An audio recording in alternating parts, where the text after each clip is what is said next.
October 31st was the final day of the year for the Celtic people of the North.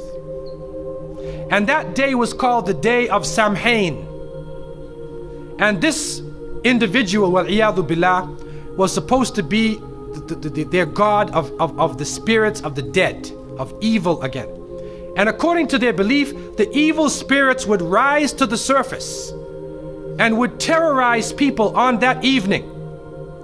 And on that evening, if you did something wrong to a person, they'd come back to get you on that night. So some people would put on a disguise, so you couldn't recognize them on October 31st on that evening, and then they would be safe. Also, they would burn fires.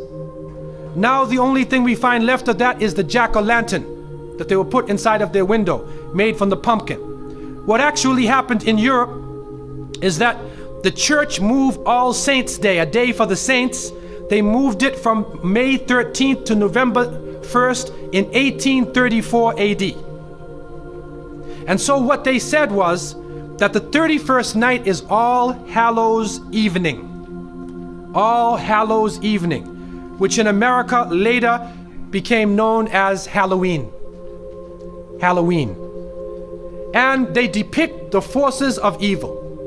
What is happening now is that the children put on disguises. They dress as little devils, little witches, as goblins, vampires, anything evil, and they go out. And now with the new American way, they do trick-or-treat. And they come to your house asking for food. And some Muslims, they send their little children and they're in little disguises. How are you going to dress and go out there? As little devils, little shayateen. And so to send a Muslim child out to trick-or-treat is a demeaning, lowering thing. You're asking them to beg people for food. Then they're dressed up as a way that they're not. Then when the candies and things come in the bag, how do you know what it is they actually gave you? Is it halal? Most of the candies today are made with gelatin, with glycerin.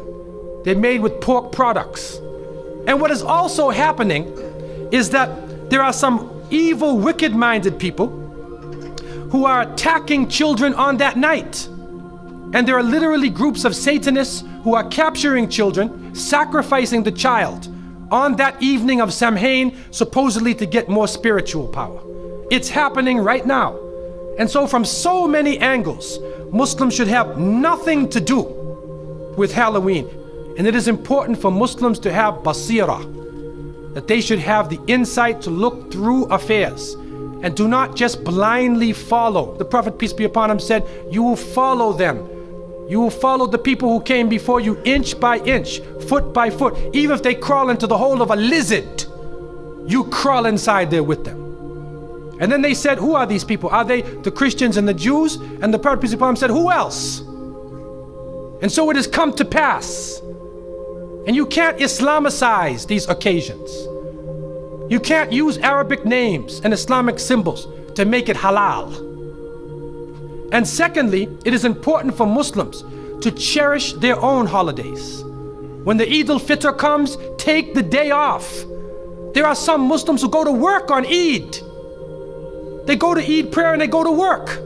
So what happens to your children? They don't have a chance to relax and enjoy themselves. Organize an activity. Bring their families together. Eat together. Do things together. Remember Allah subhanahu wa ta'ala together. Make it a happy occasion for them. They will remember their Eids. Eid al-Fitr, Eid al-Adha. If they don't, then they get involved in Christmas, in Easter, in Halloween, where even in the Christian tradition now, it is confusing. And many of the Christians now, Seventh-day Adventists, Jehovah's Witnesses, and many people are taking a stand. And they're saying we do not want to follow the pagan religion.